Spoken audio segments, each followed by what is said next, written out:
Alright guys, TacticalRab back again today. Hope you're all doing well and enjoying your day so far. Despite making back-to-back grand finals so far here in Call of Duty Vanguard, the Atlanta FaZe team is certainly not the squad they were last year, much less ruthless, and the results certainly back that statement up as well. But what exactly is causing their fall-off in performance from last year? Is it the fact that aBeZy really doesn't like this game that's significantly affecting where FaZe are going to be come the end of the season? Very much intrigued to your thoughts in the comment section below. Hit the like button if you enjoyed the video, subscribe if you're new as always, I would greatly appreciate it. Really up to the channel, thank you very much indeed for doing that. First of all, this from Denja I thought was funny. Nasty spotted playing Black Ops Cold War. So, well, that is the question mark, right? This game obviously isn't that good. People don't really like Call of Duty Vanguard in general. Black Ops Cold War, from a competitive perspective, was probably a much better game. I think there's no surprise about that one. To watch, though, it's a bit of a different story. I think this game can be very entertaining. A good old Tuscan hardpoint. Can't really go too far wrong with that. But the players themselves, I don't really blame them not particularly liking this game. But is it affecting some of the teams that are good, some of the teams that are bad? I think you can very much make that case when looking at the squads that seem to enjoy this game more than others. They tend to be the ones that are performing better. This also from a tactical quick, everything happens for a reason. Some people saw this wondering, okay, is something going on here? You would wonder that if Minnesota aren't making changes, it's probably not going to be a patch that's going to go anywhere. There has been some talk early part of the season. Do you even make a patch to the main assault rifle? Like, do something with the SMG, put Priestahh back to the flex.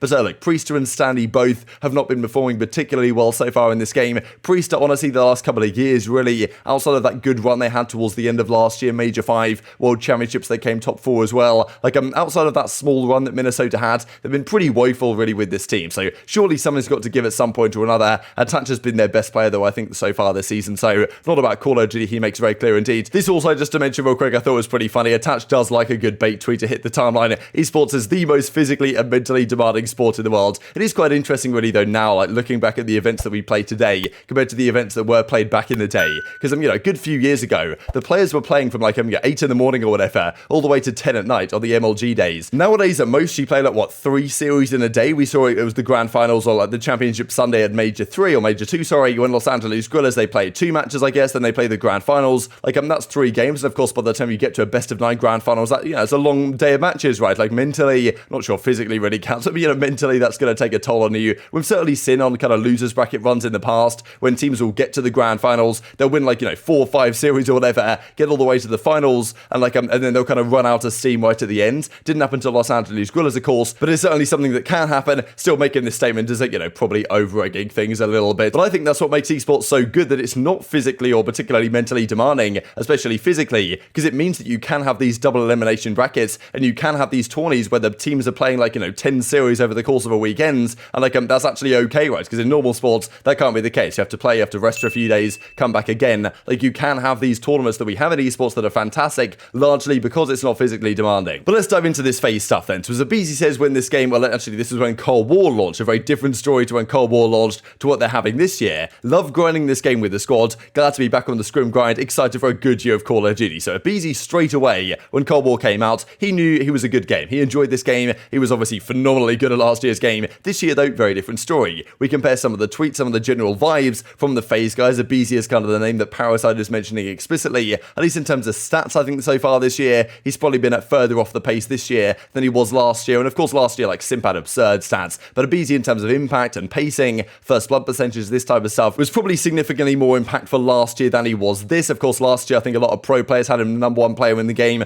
He was either number 1 or he was number 2 behind Simp. There was no question about that. This year, you've already got, okay, Dashy, you've got Cellium, you've got Shotzzy, probably top 3 in the game. Then after that, like, where does aBeZy sit? Is he top 5? That might be a push. Well, like, aBeZy seems, of course, like, aBeZy, unbelievably talented player. He's probably certainly in the top 10 players in the game right now, but he's not quite the guaranteed top 2, if not top 1 player that he was last year in Black Ops Cold War. So could you argue the game suited him better, or would you just say he doesn't particularly enjoy this game so much? Simp says this back in December as well. Vanguard is great in reply to Kenny when someone just goes completely invisible, which, classic Call of stuff from Call of Duty Vanguard. And I'm not trying to defend Vanguard in any way. The game is not great from a competitive perspective. One of the worst I think we've had. The maps are pretty atrocious. The spawns don't make any sense. The pro players are trying to make this one known, but are trying to do so in ways such as this to not get fined by the CDL for saying something along these lines. And as Simp says, I love Vanguard as well. And RC's kind of in a similar boat. So we've kind of talked about this through the off-season, that the FaZe guys didn't really seem to get on board with Vanguard early on. And yes, I'm sure they still enjoy competing. I'm sure they enjoy winning, but their results so far this year haven't really backed up the fact that they're just indomitable at this game than they were last year in Cold War. Even aBeZy says this back in February, I feel if we bumped the health back to 130, that would make the game better. better, maybe widen the skill gap, maybe improve the viewing experience, and Parasite just says, you're still trying, right? Like, what's the point? This game isn't even good enough to be worth giving it a go to actually make this gameplay better. So anyway, Parasite had a few words to say on the reverse sweep a few days ago. What he thinks is happening here with FaZe and aBeZy. The fact that aBeZy doesn't seem to like this game, the rest of the team don't seem to be super on board with it. That might be affecting his motivation, might be affecting the kind of mindset they have in scrims, and that's keeping them significantly below the level they were at last year. I'll also show a clip real quick from Scump from the Hot Ones episode, where he basically says to Hitch, like, he loves Vanguard, kind of in quotations, but he has made it clear, like, not too long ago, that to himself and Dashy were talking about it on the Optic podcast, they pretty much enjoy this game, and they certainly enjoy playing it as a team together. Potentially much more so than the FaZe guys seem to right now. Game could definitely use some improvement, is what Chris is saying. But basically, me and aBeZy had exchanged quite a couple words in terms of our thoughts with the title. And I don't think FaZe overall as a team, and aBeZy probably especially, are very happy with the game they're playing this year. And I think it's probably affecting his performance. I personally retired because I wasn't having fun anymore.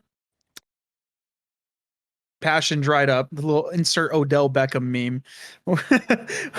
But like, part of that is because of the game. I just didn't like it. And I think aBeZy is probably not saying he's going to retire or anything, but I think he is probably just not happy with the game, and it's probably affecting his performance. I feel bad for him. I was saying it. Boy's a millionaire. I don't feel bad for him if he wants to retire. You know what I'm saying? But I can't resonate fully with you. I mean, I think. No, I just play because I love it. I love the team dynamic more than I love the game. Okay. So I just love like having a team, having boys that like we go to battle together. I love that. Like, that's my favorite thing about competing, and it's not close. At least now in this stage of my career. So it's not for the love of the game, like specifically Vanguard, Call of Duty, but the love of the team. Basically, that's what keeps you going. You're gonna get me fined. I'm not gonna get you fined. I love Vanguard. I'm saying the love is coming from the actual camaraderie of the team. Yeah. Okay, that makes sense. Because I mean, with a good team, with you can make anything fun. You know. Yeah. Just your boys.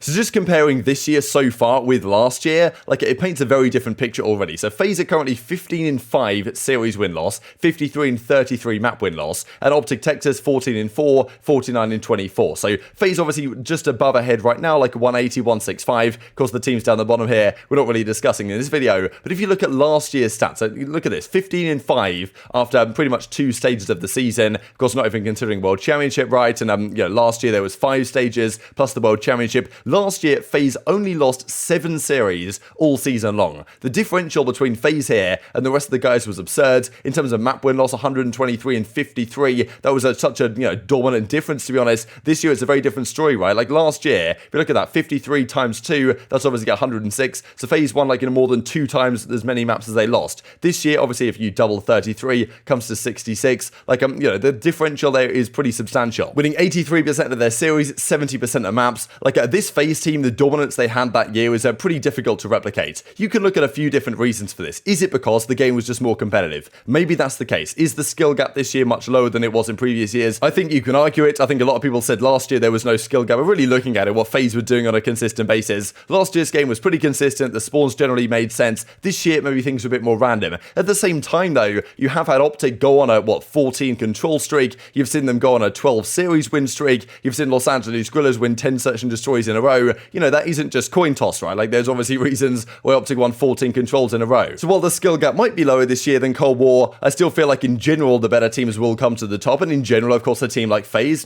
top 1, top 2 team of the game, wherever you want to put them, are still making all the grand finals, right? So that obviously does show there's some sort of consistency in this title. Is it more so then with FaZe kind of falling off from where they were last year? Just because, look, maybe they couldn't replicate that level. Maybe it was going to be unfeasible for a team to ever look like FaZe did in the competition we have today. Because, the teams like the Optic Dynasty or the Complexity Dynasty back in 2013, 2012, those teams could have dominance like that over, with the competition they had at the time, playing players that, arguably weren't particularly good compared to the current highly competitive Pro League that we have. So maybe what FaZe did last year was just exceptional and just something, very unlikely to be repeated anyway. Or is there a reasonable chance that it's something to do with the fact that these guys don't like this game as much as they did last year's title? I feel like that has something to do with it. We've certainly seen in the past that, Scump, for example, I think the classic example really is Scump going into the World War II season. He was loving the games before that, you know, the Jetpack games, Black Ops 3 Infinite Warfare, Black Ops 3 especially, when he was considered the best player in the game at a time. He was playing an awful lot of public matches, putting in so much time, like, you know, uploading YouTube videos all the time, and I think that's something we generally saw, that when kind of going into World War II, Scump didn't like the game as much, didn't upload all that much YouTube content, didn't really enjoy the game, didn't really have a great time playing it with his team, and therefore his individual performance in the actual game itself in the pro matches definitely suffered compared to where he had been before. Let me get something similar with FaZe. Even if they still love competing and winning and all this type of stuff, if you're not really enjoying the game you're playing, it's tough to put quite as much effort into it as maybe you have been before. The FaZe guys might disagree with that, but you know, maybe there's reasons why their dominance this year hasn't been what it was last time, but I think in general it's good for the scene seeing others actually compete with FaZe on a consistent basis. Few things to finish off the video here with. Firstly, this from Lionman, another set of cards. Stage 2 Methodz was honestly out of control. We'll have a look at this on the full screen right here. Stage 2 Methodz, 1.33 in hardpoint. Like, it must be said, they didn't play the greatest teams this stage, no doubt. But like, this is one of the most ridiculous individual stages from a player that we have seen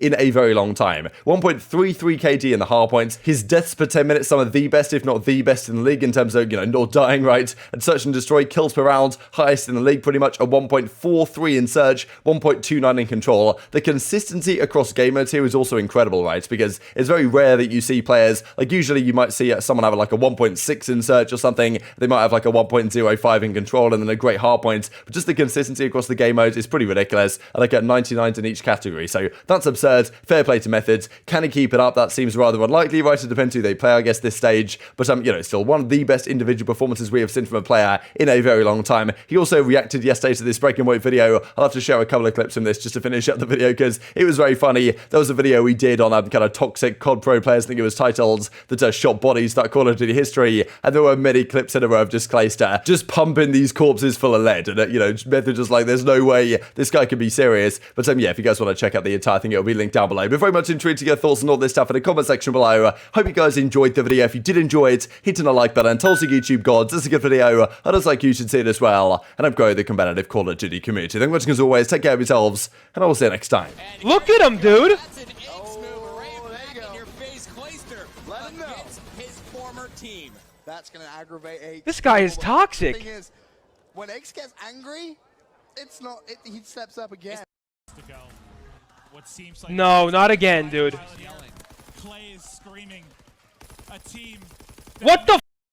Need a team change. A team that we did not. It almost pays off. No. Weakens them up, but Clay snaps on to the second of Vivid, and he's What the?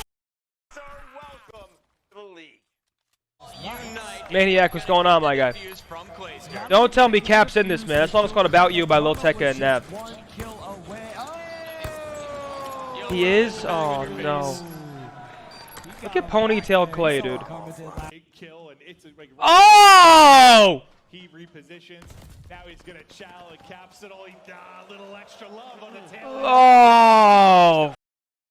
How do you want to be shooting in a map 5? But for me,